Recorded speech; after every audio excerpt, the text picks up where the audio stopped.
विद्यार्थियों, आज हम आपके रचना भाग के अंतर्गत संदेश लेखन विषय पढ़ने जा रहे हैं। आप सभी जो है संदेश या जिसे मैसेज कहते हैं उससे परिचित हैं, बिल्कुल सही समझ रहे हैं।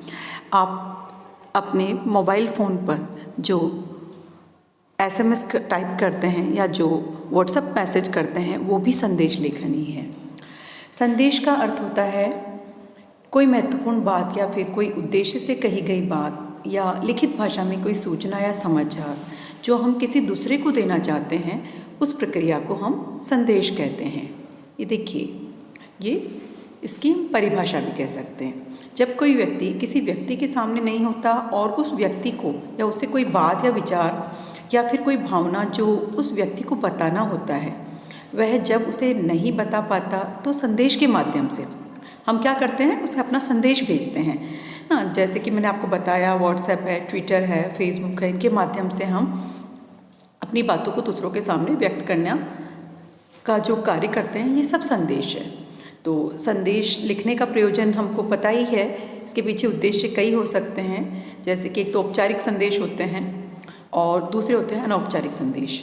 अनौपचारिक संदेश वैसा संदेश होता है जो किसी अपने दोस्त या फिर हम अपने प्रियजनों को लिखते हैं या रिश्तेदारों को लिखते हैं।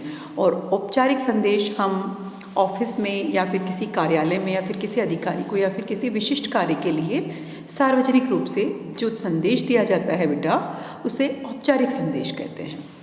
इनको जैसे संदेश विभिन्न तरीके के हैं तो इनको लिखने के तरीके भी अलग अलग है। देखिए, संदेश के तरीके में हम शुभकामना संदेश जो हम किसी शुभकामना के लिए किसी को देते हैं, त्यौहार, उत्सव, पर्व या जो मेला का संदेश है वो भी हमने देखा है। दुखद या शोक संदेश किसी की मृत्यु पर या किसी के असामयिक निधन पर जो हम संवेदना व्यक्त करते हैं, वे सब शोक संदेश में आ जाते हैं।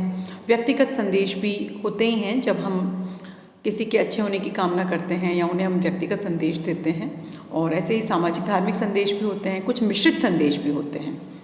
तो कहने का मतलब, संदेश जो है वो बहुत महत्वपूर्ण है और हमारे को समाज में आपस में एक दूसरे से जोड़ने का काम करते हैं। हम अपनी भावनाओं को दूसरे से साझा कर पाते हैं और समाज को जागरूक करने के लिए एक संदेश महत्वपूर्ण भूमिका भी निभाते हैं। कार्यालयों में काम करने वाले लोगों के लिए संदेश बहुत महत्वपूर्ण है, क्योंकि कार्यालय के में बदलाव को जाने के लिए संदेश बहुत उपयोगी होता है। संदेश का उपयोग जो है हम आमंत्रणों के लिए भी करते हैं। और कहने का मतलब यही है, संदेश जो है वो जीवन में बहुत महत्व रखता है। अब देखिए, संदेश लिखते समय हम किन बातों का ध्यान रख सकते हैं वो देखेंगे हम। सबसे पहले तो हमें संदेश जो है वो क्या करना है, एक बॉक्स या गोले के अंदर लिखा जाना चाहिए। शुरुआत में संदेश अवश्य लिखना चाहिए उसमें, और साथ ही दिनांक और समय भी लिखा जाना चाहिए। फिर संदेश का मुख्य विषय पर जितना प्रभावित शब्द हो उसका उपयोग हमें लिखना है, मतलब शीर्षक जो है वो अच्छा होना चाहिए, प्रभावित करने वाला। फिर संदेश में शब्दों का प्रयोग जो है वो कम से कम शब्दों का प्रयोग हो, जैसे कि 30 से 40 शब्दों से ज़्यादा